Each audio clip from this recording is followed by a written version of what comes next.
Finally Uttar Pradesh के सियासी summer की तारीखों की घोषणा हो चुकी है।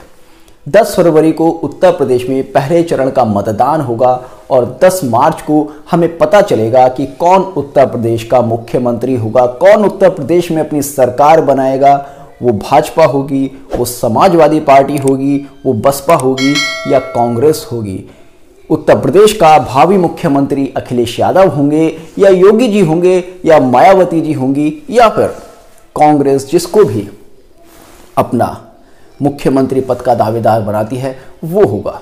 इस समय उत्तर प्रदेश में सियासी पारा अपने चरम पर पहुंच चुका है क्योंकि चुनावों की तारीख घोषित हो चुकी है, जिसका सभी को इंतजार था, जिसके लिए सभी तैयारी कर रहे थे, सभी नेता हों, उनके कार्यकर्ता हों और सभी उत्तर प्रदेश के वासी, क्योंकि चुनाव हमारे देश में किसी त्योहार से कम नहीं है।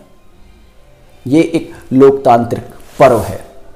तो ऐसे में हर किसी के मन में एक ही प्रश्न है कि उत्तर प्रदेश का मुख्यमंत्री कौन होगा। अब से कुछ दिन पहले मैंने अपने चैनल पर उत्तर प्रदेश के पूर्व मुख्यमंत्री अखिलेश यादव जी की जन्म कुंडली का विश्लेषण किया था। उसमें हमने देखा कि अखिलेश यादव जी की कुंडली में ऐसे कौन से राजयोग थे जिन्होंने कि उनको 2012 में मुख्यमंत्री बनाया था। अगर आपने वो वीडियो नहीं देखी है तो उसका लिंक आपको नीचे डिस्क्रिप्शन बॉक्स में मिल जाएगा, आप देख सकते हैं। आप देख सकते हैं कि अखिलेश यादव जी की कुंडली कितनी स्ट्रांग है जो कि उनको मुख्यमंत्री बनाती है। तो क्या 2012 की वो जीत एक बार फिर से 2022 में अखिलेश यादव जी रिपीट कर पाएंगे? क्या अखिलेश यादव जी एक बार फिर से उत्तर प्रदेश के मुख्यमंत्री बनेंगे? आज की इस वीडियो में हम उनकी जन्म कुंडली के माध्यम से इसी का विश्लेषण करेंगे। क्या कहती है उनकी कुंडली कि 2022 में क्या वो मुख्यमंत्री पद की एक बार फिर से शपथ ले पाएंगे? आप बोर्ड पर जो कुंडली देख रहे हैं ये अखिलेश यादव जी की जन्म कुंडली है और जैसा कि मैंने पिछली वीडियो में बताया था कि इस कुंडली में गुरु से छठे भाव में बहुत ही उत्तम राजयोग बना हुआ है, जिसमें कि शनि, सूर्य, चंद्र और केतु का योग है जो कि उनको एक सीएम बनाता है, जो कि उनको अपार धन संपदा देता है। अब बात करते हैं क्या इस कुंडली में एक बार फिर से मुख्यमंत्री बनने का योग है? क्या इनकी कुंडली में बन रहे ये राजयोग इनको 2022 में एक बार फिर से मुख्यमंत्री पद पर ले जाएंगे? देखिएगा, इसमें कोई संशय नहीं है कि उनकी कुंडली राजनीति के लिए बहुत ही ज़्यादा स्ट्रांग है, किंतु चुनाव हर 5 साल में होता है, सत्ता 5 साल के लिए मिलती है और चुनाव के समय में जो गोचर होता है वो किसी भी राजनेता के लिए बहुत ही ज़्यादा महत्वपूर्ण होता है। अगर चुनाव के समय में गोचर आपके पक्ष में है, ग्रह स्थिति आपके पक्ष में है, तो आपकी सफलता के चांसेस बहुत ज़्यादा बढ़ जाते हैं। आइए सबसे पहले जानते हैं कि 2012 में ऐसी कौन सी ग्रह स्थिति थी जिसने कि अखिलेश यादव जी को मुख्यमंत्री बनाया और 2017 में ऐसी कौन सी ग्रह स्थिति थी जिसने कि इनको विपक्ष में बैठने के लिए मजबूर किया। 2012 में अगर देखें तो नाड़ी ज्योतिष के हिसाब से हम मुख्यतः 3 ग्रहों का गोचर लेते हैं, शनि, गुरु और राहु। तो 2012 में अगर आप देखेंगे तो गुरु का गोचर मेष राशि में हो रहा था, राहु का गोचर वृश्चिक राशि में हो रहा था और शनि का गोचर अपनी उच्च राशि में हो रहा था। और शनि का गोचर अपनी उच्च राशि में होने से शनि का पूरा संबंध इस कुंडली के सबसे बड़े राजयोग से बन रहा था जो कि इनकी कुंडली में मिथुन राशि में है।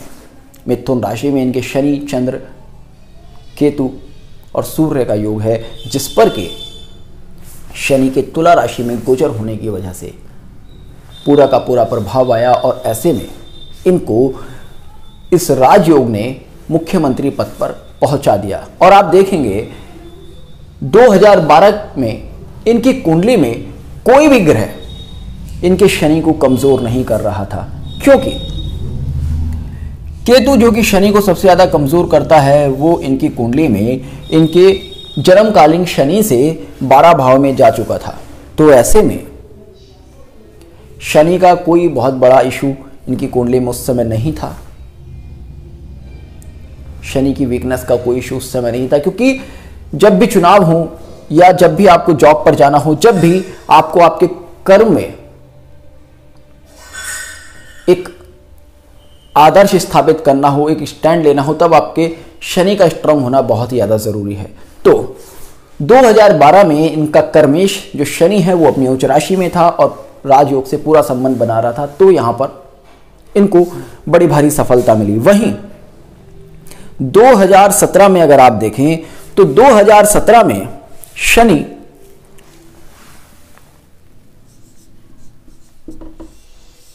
धनु राशि में गोचर कर रहा था और शनि का सीधा संबंध इस कुंडली के राहु से बन रहा था, जो कि अपने आप में दिखाता है कि कर्म को किसी ना किसी तरह की कोई प्रॉब्लम है। हालांकि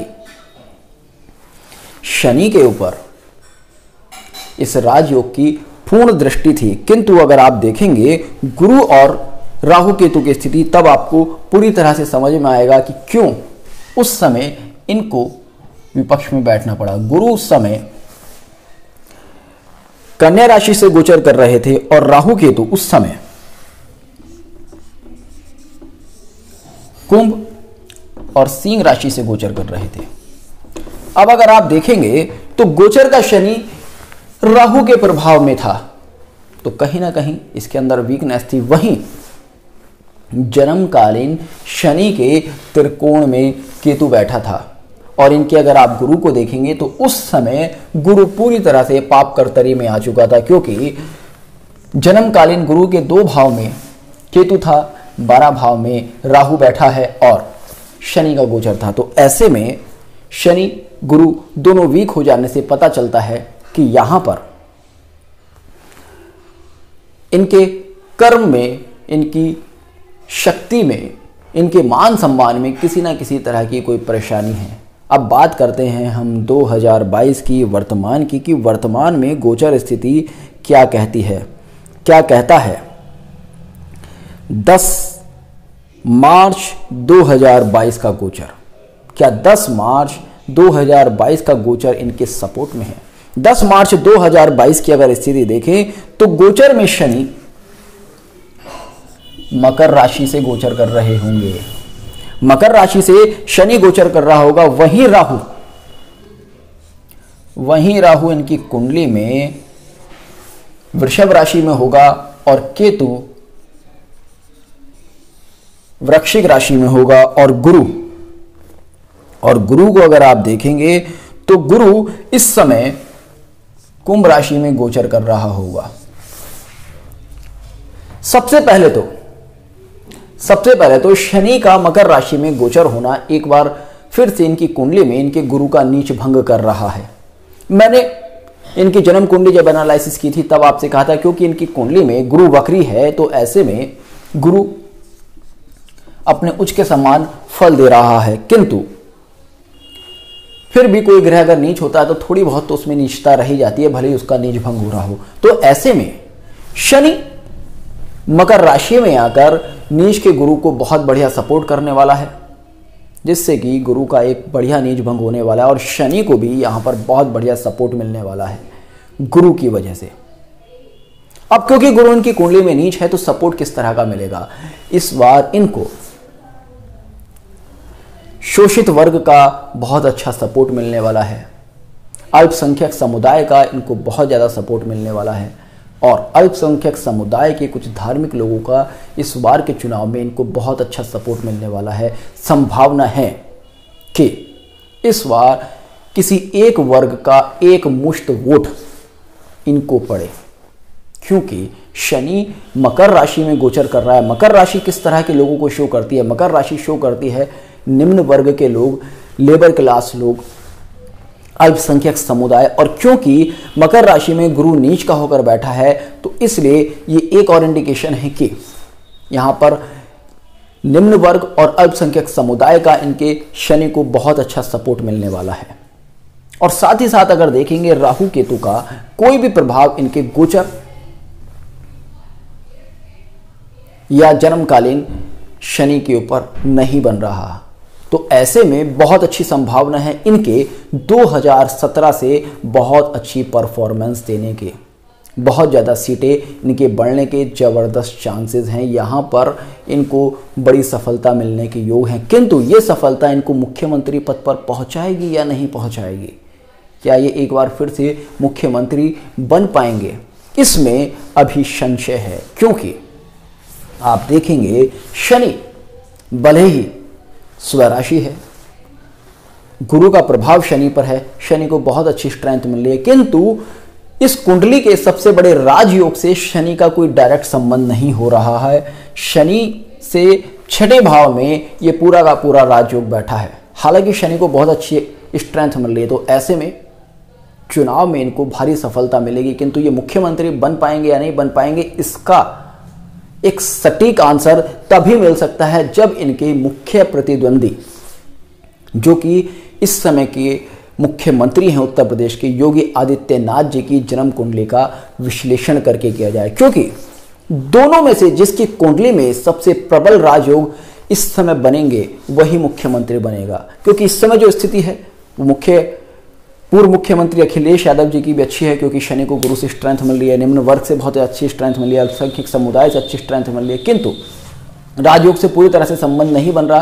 तो यहाँ पर पूरी श्योरिटी के साथ नहीं कहा जा सकता कि ये मुख्यमंत्री बनेंगे। किंतु अगर योगी आदित्यनाथ जी की कुंडली में शनि किसी भी तरह से अगर वीक हो रहा होगा,